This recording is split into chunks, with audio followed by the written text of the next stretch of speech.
Joining me now is retired FBI Special Agent Bobby Chacon. Bobby, thanks so much for being with us. Knowing what you know about the way investigations work, what's really going on right now? Well, I think they're scrambling on several fronts. The first one is the video. All these videos are coming in. They've got to vet them. They can't just push them out to the public without knowing if they're real. We've all seen this now on the internet, particularly with AI. People actually do create fake videos and try to push them in for whatever motive, I don't know. But so they're getting video in. They've got to pore over it, making sure it's the person they're interested in. It matches the one they've already put out, and then push out more video. That's what they're trying to do now. And so they're getting the video in, they're vetting it, then they're enhancing it if they have to, or if they can, and then they'll be pushing more video out. But that's one of the processes that's very labor intensive, and they're probably getting a good volume of that video from different people that are sending it in. Or they're going door to door and finding Ring doorbell cameras. It's not an immediate process. You've got to look at the video. You've got to enhance it if you can. You've got to vet it to make sure it's legitimate and it's the person that you're interested in, and then you can release it. The other thing they're doing is they're interviewing people that are in that classroom. The number one thing for me to know is who was the first person shot in the classroom. Because if this was a targeted attack, once the gunman entered that classroom, he would have shot the person he intended to kill first.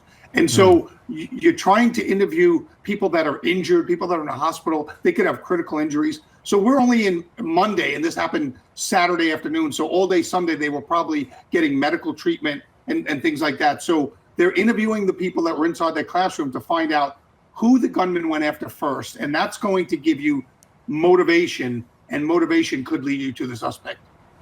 How do you sort of balance what to release and what not to release publicly? Do you risk tipping somebody off if you release something publicly? Do you risk the idea of having a bunch of leads that really don't go anywhere? You absolutely do risk that, Alex. And there was only two criteria that I would be in favor of releasing any information from my investigations. Number one, always is public safety.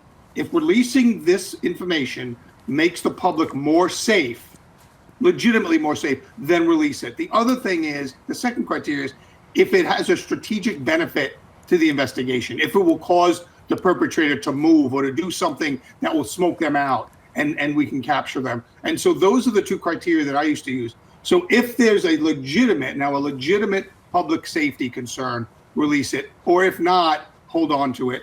Or if it can serve the investigation, release it. So right now, they're releasing things because the public can help identify this person. So that's a strategic benefit to the investigation. And so oftentimes you're right, though. I would hold on to things if I thought I was onto the right person. I didn't want to spook them. I didn't want them leaving town. I didn't want them leaving the country. So you hold that close to the vest if you think you can close in on the person without the public's help. Now, if you need the public's help, of course, you push that stuff out to the public. Meanwhile, a nice win for the FBI and for local law enforcement here in Southern California today, an announcement of an arrest of 4 different people that they believe were intending to do an attack on New Year's Eve in Southern California. Your takeaway from the fact that they were able to bring stop this potential attack? Yeah, that's my old field office. I retired out of Los Angeles field office of the FBI, and amazing work by both the FBI and the U.S. Attorney's Office and the local partners, because they got on this quick. This stuff just started popping up in November last month, and the attacks were planned for less than 2 weeks from now. So, and it was further along than most of the ones we see once they're taken down. They literally were building the bombs. They were literally testing them out in the desert. Out here not far from where I live. And so this plan, it's not one of those plans you can say, they were only talking about it. They really weren't going to do it. They had obtained the components to build them, and they were testing them out in the desert. We have the video of it from our FBI surveillance planes and things like that. So yeah, this was a serious a group. They had 5 targets picked out across LA on New Year's Eve. large public gatherings that would have been easy targets. And so, yeah, this was, it's frightening, but it's also inspiring work by the FBI. And great to see the cooperation between the local law enforcement and the federal law enforcement, who don't always agree on everything, working together on this one. Bobby Chacon joining us from Palm Springs in a place that looks very Palm Springs. Nice job on the decorating. Thank you, Alex. We appreciate you being with us.